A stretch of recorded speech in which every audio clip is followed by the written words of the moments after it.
Peggy 16.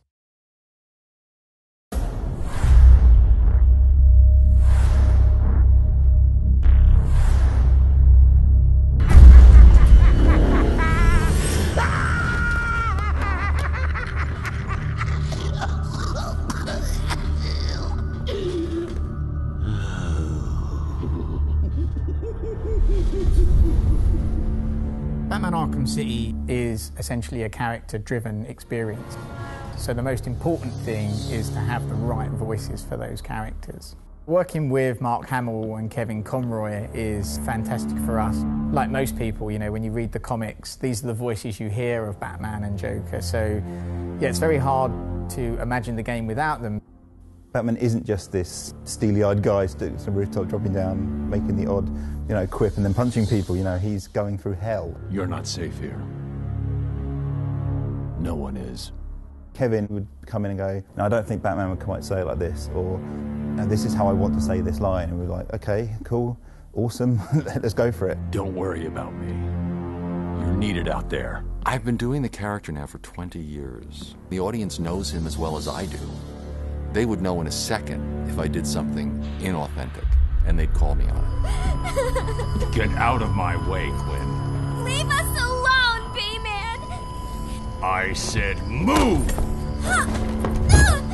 When you see Mark become the Joker when he's actually in the recording booth and doing these voices, he actually physically kind of twists himself and manifests himself into Joker. Mark, sometimes I think he actually is Joker, so he just turns up and he just nails it. In fact, we rewrote all the dialogue to really fit into where he was taking Joker. Surprise! You fell for the old sick Joker gag, Batman. There's something about scary clowns, that it just creeps people out. But you of all people should know there's plenty wrong with me. His purpose in Batman's orderly world is just to mess him up big time. Take my blood, for example. I wish somebody would. This stuff is killing me. Why should I care? Because now there's a teeny little bit of me in you too, Bats. He gets great joy out of just the most sadistic, oddball things. Imagine sucking down that last breath knowing that Gotham is doing the same. What are you talking about? Oh, didn't I say? I've spent weeks shipping samples of my blood to emergency rooms all over the city.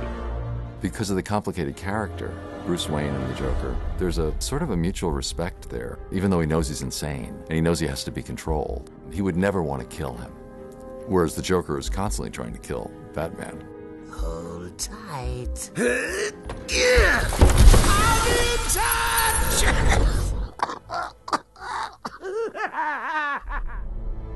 Stana, she came having prepared absolutely everything about Talia. She was a huge fan, as it turns out, read all the books, read all the comics, and just really understood it right from the get-go. It's different voicing a character versus actually acting or performing a character on screen. The only tool that you have to access is your voice. How did you find us? I recognized your personal guard. It was just a matter of following her. Please, mistress, he tricked me. Leave! I will deal with you later.